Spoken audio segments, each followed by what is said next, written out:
Pastor, this is what we had. This one even said that this is what you did. That one said that this is what you did.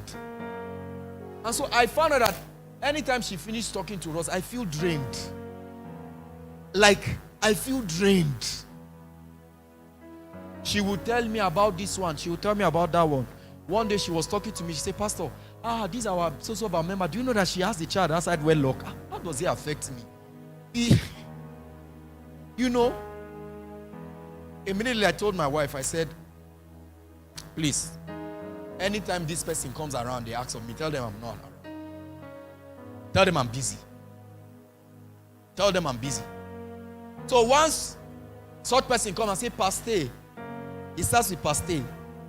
I know the next thing that will be, Pastor, you here? Here waiting again. This is it, oh, this is it, this is it. Okay. They even told me that so and so. Pastor, I have a way of gathering my information in this town.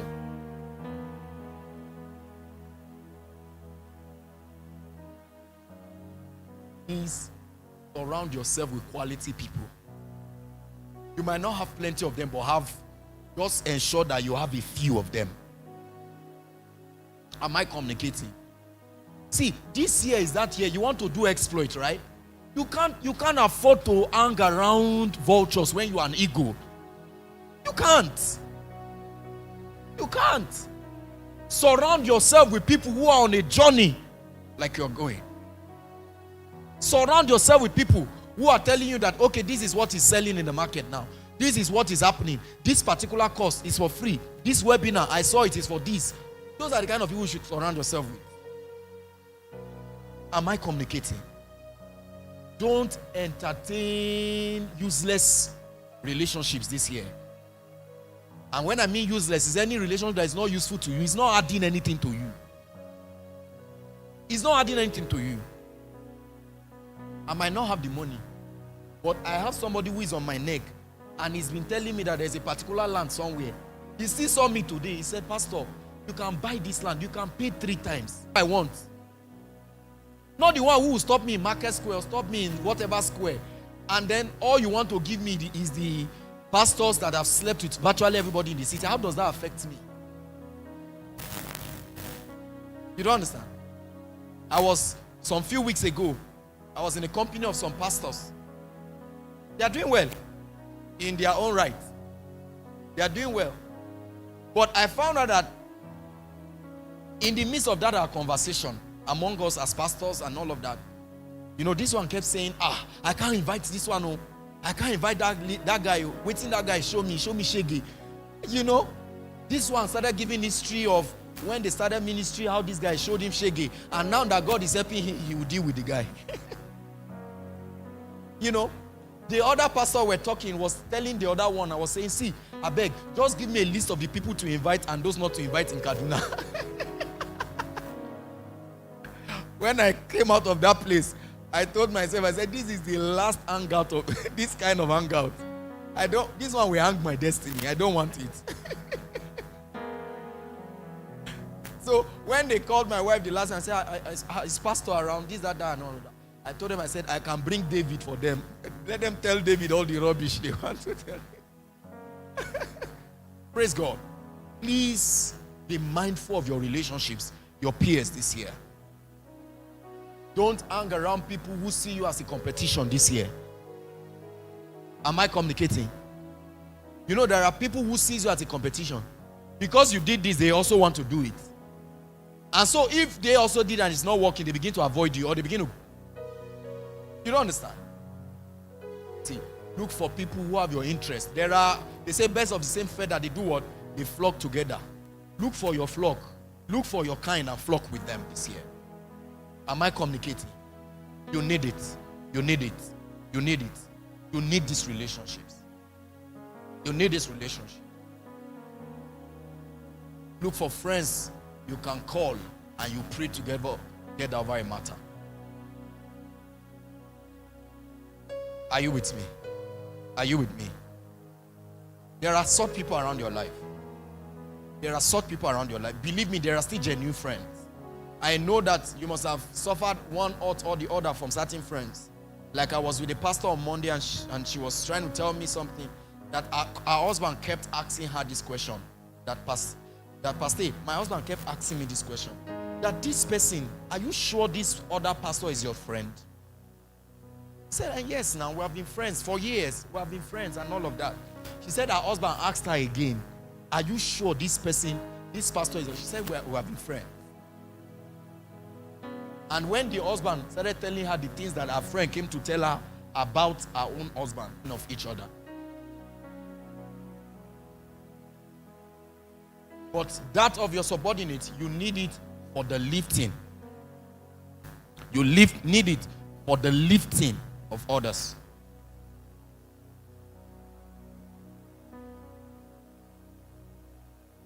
You need it for the lifting of others.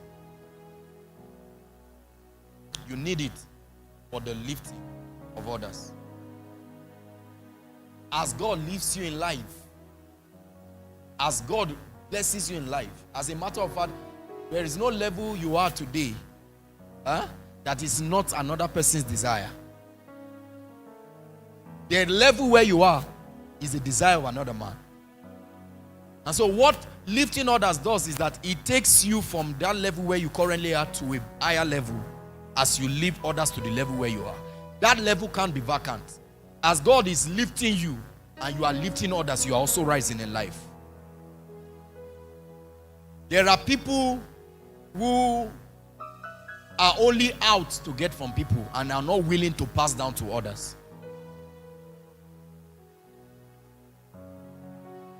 I think I heard from a great man of God who said, don't call me son. Where were you when I was trying to rise? Not now that God has lifted me, that you want to desire the seat of honor in a place you did not invest. There are people who have nothing to gain from anybody because their life is not blessing anybody. If there is anything I bless God for, is the fact that God grants me that privilege to draw from the top, right?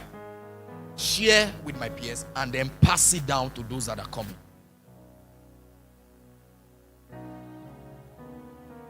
The reason why many get to their old age and they don't have anything traceable to them is because they never saw a need of lifting others when they were at their prime.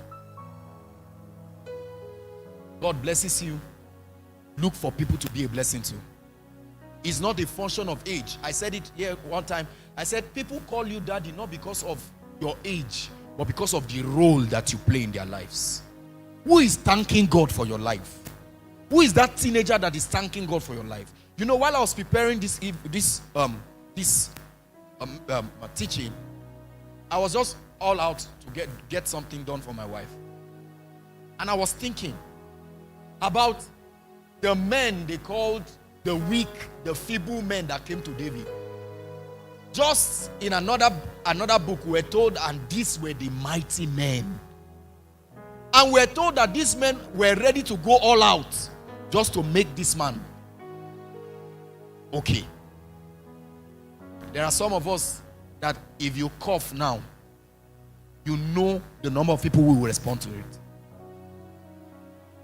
There are some of us that some people that you know that if you raise an alarm for a need now, you know that before tomorrow, these things are met.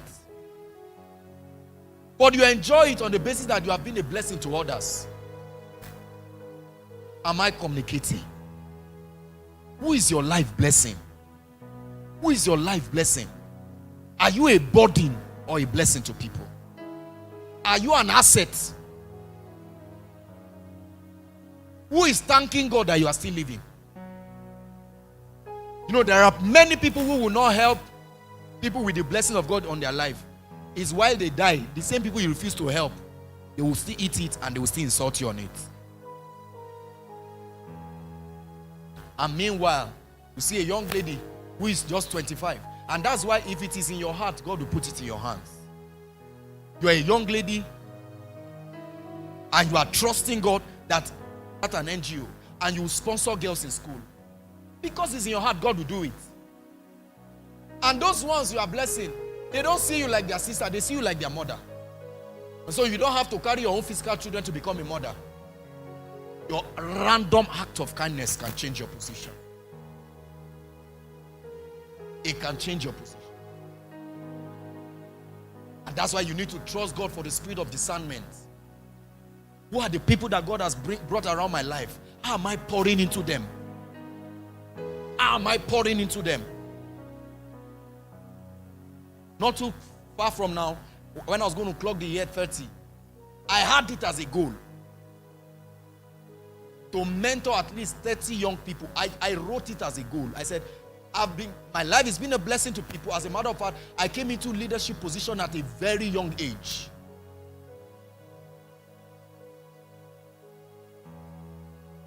And I told myself, I said, these 30 people, this is what I'm going to do with them. I was not preparing to get married. But I kept pouring into these people. Sir, there were days that these young men would sit in my bedroom, just the mattress on the floor. I kept talking to them. I kept advising them. Not just far, they are not there yet, so God is still changing their levels. But at the little level where they are, they can't keep quiet to see me in certain positions. You are here, you are just struggling, you are just laboring alone. Because you have refused to identify the people that God has placed around you, to lift them up. Because it's in the lifting of others that you also rise. You gain nothing pushing people down, because when you want to push people down, you also have to bend, so you are going down. But any man who will rise must be ready to raise others. Make it a part of your program for life.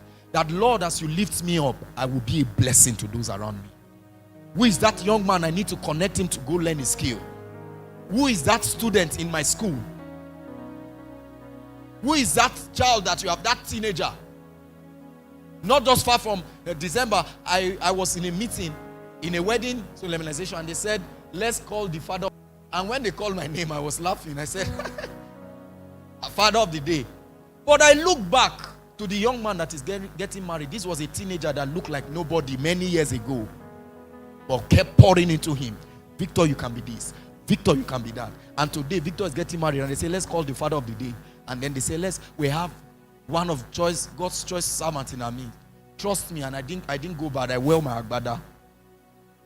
So I was on white agbada. So when they say, let's go, so I needed to do like this. And tears welled up my eyes. Thank God I saw something in this young man. See, you need to trust God, that God opens your eyes, that you begin to see the good in people. The worst thing that can happen to you is to know people for the now and not their future. Trust God to open your eyes to see what people can become. That as God begins to lift them up, they can't watch you suffer. You see certain people at certain age, and you begin to ask, they don't have children. Even if they don't have children, they didn't help anybody. Because when God was blessing them, it was just for themselves. And that is why, as God begins to leave you, you must fight selfishness. Fight it. It's more blessed to give than to receive. It's more blessed to give than to receive. Anybody may mistake your act of generosity. They may think that they are milking you, but you are using them to climb. They don't know. Believe in people. Like the mighty men of David. Let people come around you. If there is any life commitment I have, is that nobody comes in contact with me and returns the same. I might not have money to give, but my smile will go a long way. I might not have a smile to give, but my presence will mean something. What are you giving to people? You say, tell people things like, me, I don't feel anything for anybody. And that's why you are where you are. You want to do certain things, you don't have people at your beck and call. There are people who pay through their nose for everything. When life is designed in such a way that if only you can identify people that God has placed around you and you are a blessing to them, you won't have to struggle to pay for things. Call any area. God has, by the privilege and the mercies of God, God has placed one or two young people around that you can easily pick your phone and call and say, see, I need this thing to be done. And say, sir, don't worry. Am I communicating? Thou shalt love thy neighbor as thyself. leave this service today and begin to make it a life commitment.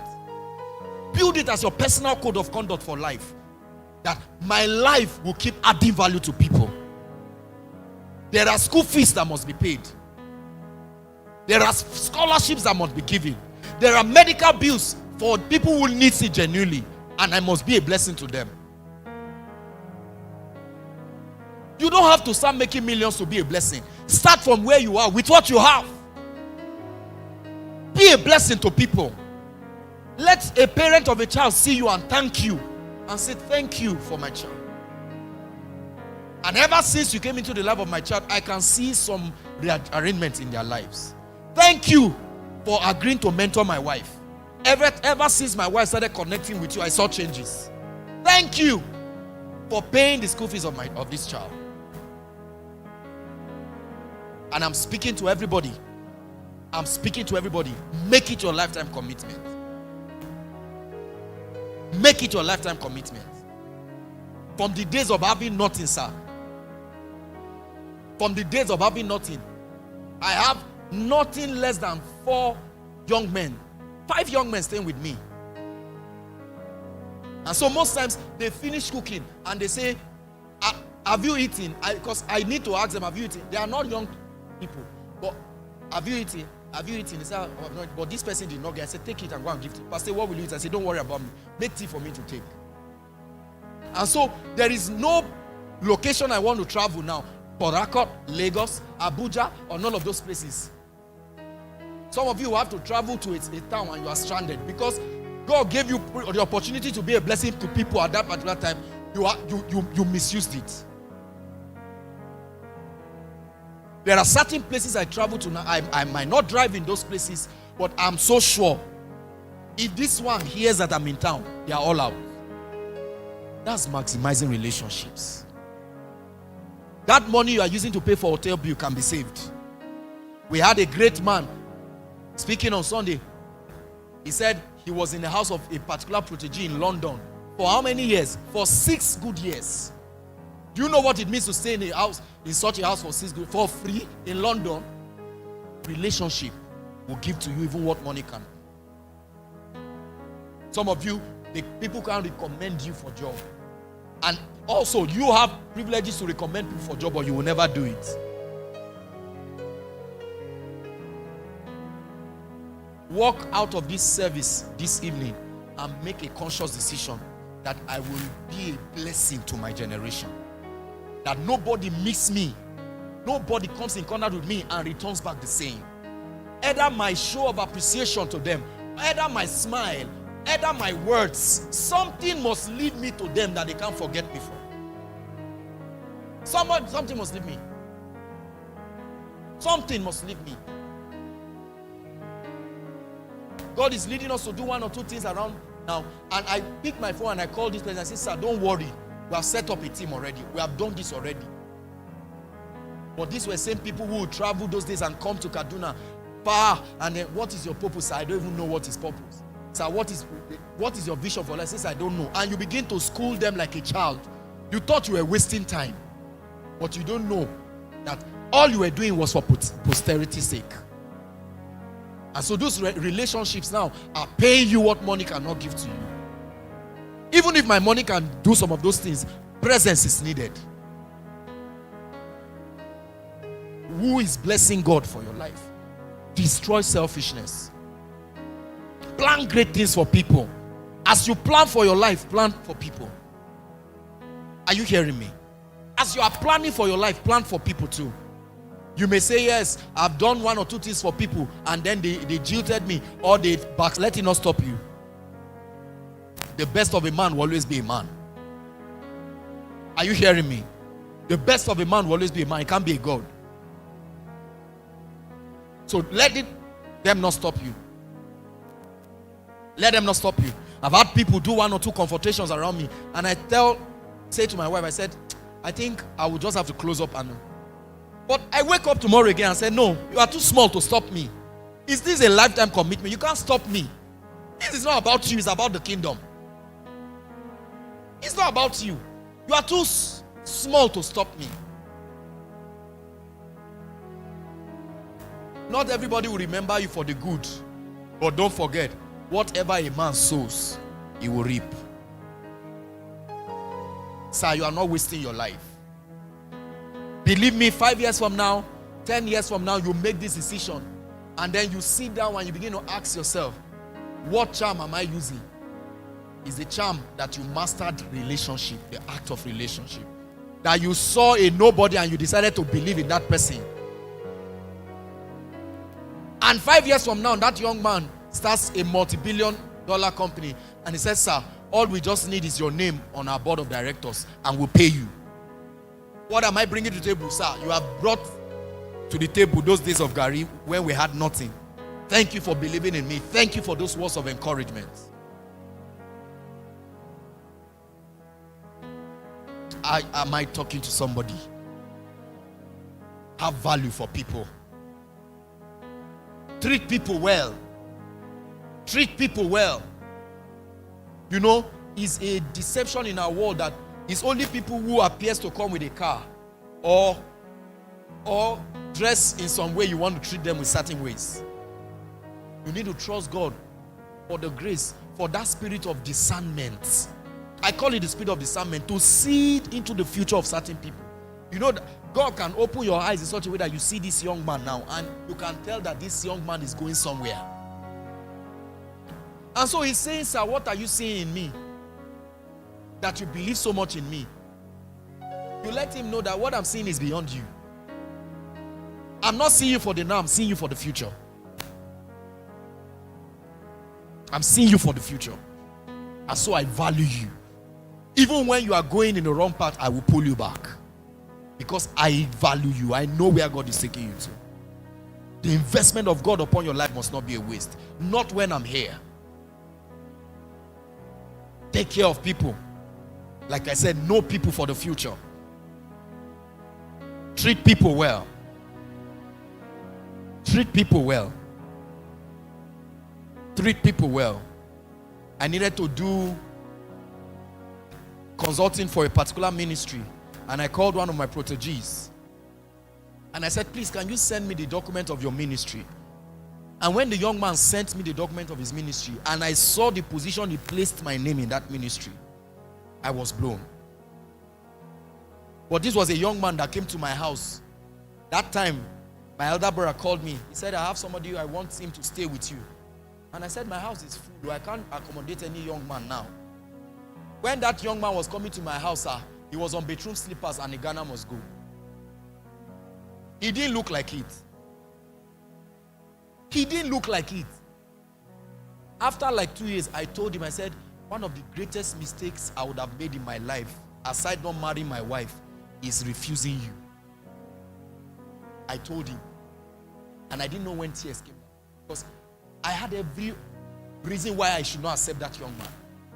But if there is any major thing in my life today, out of 100%, I can say that young man is taking 50% of it. When it was time for my son to start school, he was the one that called me. Say, Pastor, when is David resuming school? Baba, you have tried. Let us take it.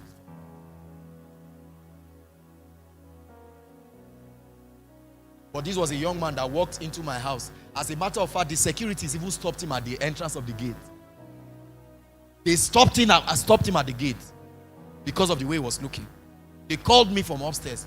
Said, there's somebody by the gate here. I said, please let him come. Most of the men that I've met, some quality relationship God brought my way for like 2-3 years was through this young man. You can earn a living by believing in people. You can earn a living.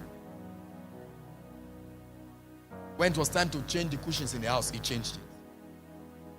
Every phone I use, he knows when to change. When it's time to change the curtains, he knows when to change.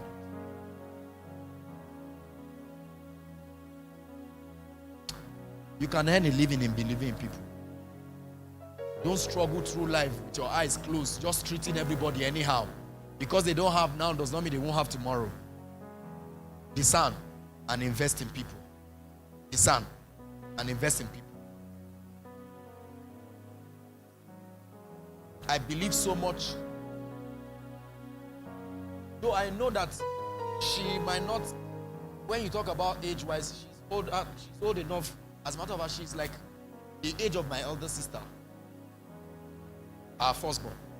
But every time I speak to her, I tell her, I say, Pastor, see, you're bouncing back again. I keep talking to her. We kept talking to her. Sir, the business we do today, without that, I tell my wife, I say, see, we are just running on God's economy. You don't understand? Somebody gave her almost $1 million, almost $500,000. I said, Pastor, I'm not doing anything with this money. Let it be with you. These are the same people who have family members who are calling them every day for money. And this is the same person telling you, I don't have what to do with money. Just keep it. Do anything with it. Till when I will need it. You will need it in 1 year, 2 years, counting. Treat people well. Treat people well. You must be ready to serve people. The way up is by service. You are in the kingdom for such a time as this, to serve the purposes of God to your generation. What differentiated Saul from David? David was position conscious. Saul was position conscious. But David was a man who was willing to serve the people. Be ready to serve. Be ready to serve. The Bible said in Matthew 20:27, it said, does anybody desire to be the greatest among you? Then let him what? Let him serve. Service does not reduce, it enhances. It enhances. It enhances. It enhances. I will serve God in the kingdom. I will serve God in my community. In my lifetime, I will see hospitals being built, free surgeries being carried out. I will see in my lifetime, free surgeries. People who cannot afford it, that on my account, they will get it done. That in my lifetime, they will say, these are the number of people on your payroll. Do you know what joy it is that you are on your way to the airport, sir, traveling for administration, and a young man meets you and says, sir, you don't know me. And he says, He says, sir, you paid my school fees. How? Do you know what joy it is? Not that I met you and say, who is your father? He said, my father is yours. Do you know the pain your father cost me? That will not be my case. I will serve the purposes. We're told of David, the Bible says, after he has served the purpose of God to his generation, he slept. You must be willing and be ready to serve. What is that area that God has given to you? God has placed in a department, or God has put in your heart to start a coaching class for women, to start something for young girls, or God is sending you to the teenagers. At one time, somebody met me many years ago and asked me, he said, sir, these teenagers you are always with, is the church paying you for it? You see me with them. The teenagers of that time, they are the men of now. They might not be able to pay me at that time, but there's some level of benefits we're enjoying from them now. They might not even be there here because God is still preparing them for greater places. Serve, serve, serve. Don't be concerned about immediate gains, rather future benefits. Be a servant to the core. Carry a servant heart. Carry a servant heart. Carry a servant heart. The largeness of your heart determines the expanse of your life. The largeness of your heart. There are certain things God cannot commit to you because of the smallness of your heart. Your heart can accommodate things. Just 1, 2, 3 people that are eating from your house, you're already angry. And you are saying, I'll feed the nations. And just 3 people visited and they ate is a problem. I can't be washing plate for these small children. I can't be doing this for this and all of that.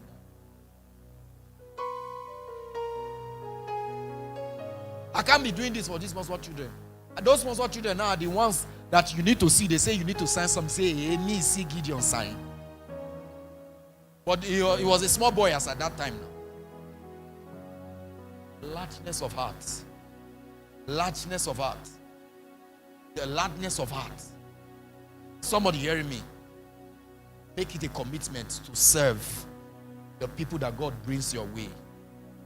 When it gets to the place of service, forget about status. Forget about age. Forget about, just be all out. He said, you want to be great. He said, then serve. Then serve. Then serve. See, as I try to close. See, I wrote here, I said, to live a life of survivor is cheap. But living a life of impact is costly. Living a life of survivor is very cheap. You can go out, hustle, right? Like they say hustle, right? But living a life of impact is costly. Making a living is cheap, but making impact is costly. And one of the costs for impact is investment in people. Because at some point in your life, it will look like you are wasting your time. You are wasting your resources. It looks like you are wasting your energy. But believe me, every investment will always yield dividend.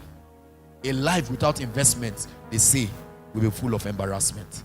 But every life filled with investment will always attract dividends. Show a heart of kindness by investing. It may cost you. Like I said, it may cost you. It may cost you. But don't get tired. It may cost you. It may cost you believing in people when even them don't believe in themselves. Keep believing in them. Keep believing in them. Your words of kindness, your act of kindness, your show of love, being there for people in their good time and in their bad times, they will never forget you. There's a great woman of God in this city that one time were called. My pastor there. My pastor wife said, Pastor, please, you need to follow me somewhere. Let's go and see this person. Our husband is in the hospital sick. And it was at the point we just got to the hospital and we were greeting her. And then we had a shout from inside that our husband had died. And you know, in our usual self, like me, I will always say, let the dead bury their dead. As the pastor, we don't carry dead people. Let the dead bury their dead. But out of compassion, I didn't know when I grabbed this. And I didn't know that this woman who was crying about the death of her husband was watching what I was doing. And so some 2 years ago, in a very big event, and she was just talking, and she made a statement and said, I also want to celebrate Pastor Sabo, Abbey, and all of that. He did something I will never forget, even in my trying time. At my lowest moment. It touched me so. I never knew that thing meant something. Be there for people. Don't do friendship with benefit like they say. If it's not benefiting you, you are not there. You know there are people like that, and you need to identify such people around your life. They are only there in the good times. They are only there in the good times. Please stand to your feet. Please stand to your feet.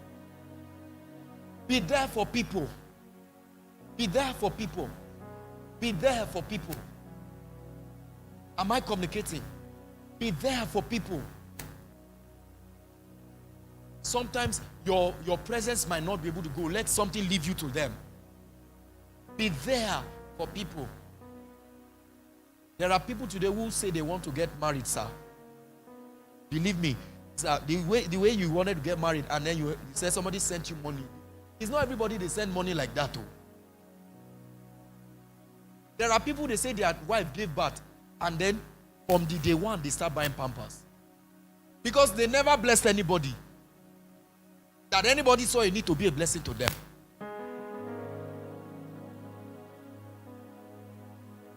You are not wasting your time. You are not wasting your life investing in people. You are not wasting your time. You are not wasting your life pouring into people. You are not wasting your time giving to people.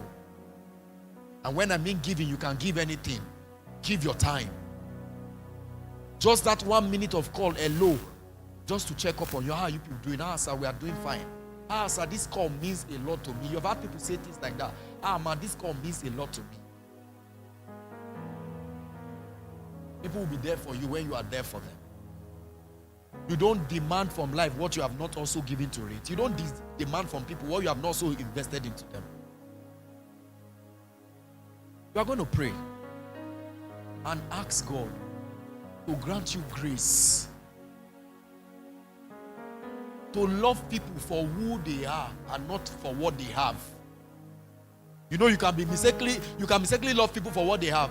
Because the man has car and anytime he's going home, he drops us by the junction, you just love him. But that one that is trekking, I have no business. Poor man, no, they help poor man. That's what they say, right? You might not be able to help him, but there is something you can do. There's something you can do. Let people meet you and then they feel elated, not feel down.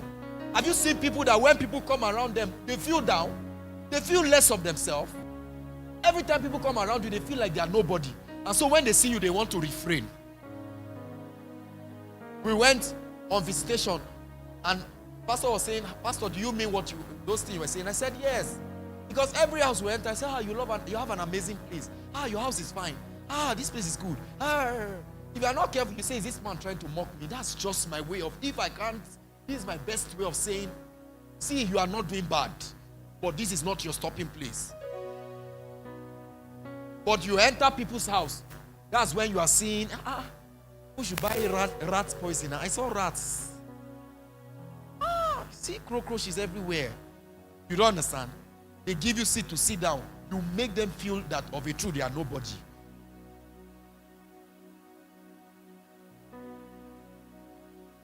Sometimes I carry some people's children, even before I had my own. And they say, no, he will dirty you. So I say, no. Dirty what? And you see some ladies, they are bringing a child. You say, no, like David. You see somebody's child and there's handkerchief. You clean the child and you say, no. You don't understand. You are looking for hand wash, sanitizer. If COVID will kill you, they'll kill you disease. Make a commitment. Am I communicating? From today, never to look down on anybody. If I look down on that young man, I don't know that this will be one of the major people. Let me not call major. That will be one of the people who will be blessing me today. There's no way I want to travel now. I just pay a call. And I call him. If I've reached out to my own contact and I'm not get, I say, call so person. Say, Pastor, just stay. They'll come and carry you from there. Where are you, but imagine when he came, I said, I called my elder brother and said, who you bring? Now problem you carry, can't give me so. And most times your blessings always appear like rags. Ability to discern. The young man that met Ruth at that threshing place, how will he have known, if he had treated her bad, how will he have known that this will be my August wife very soon? This will be my August wife very soon.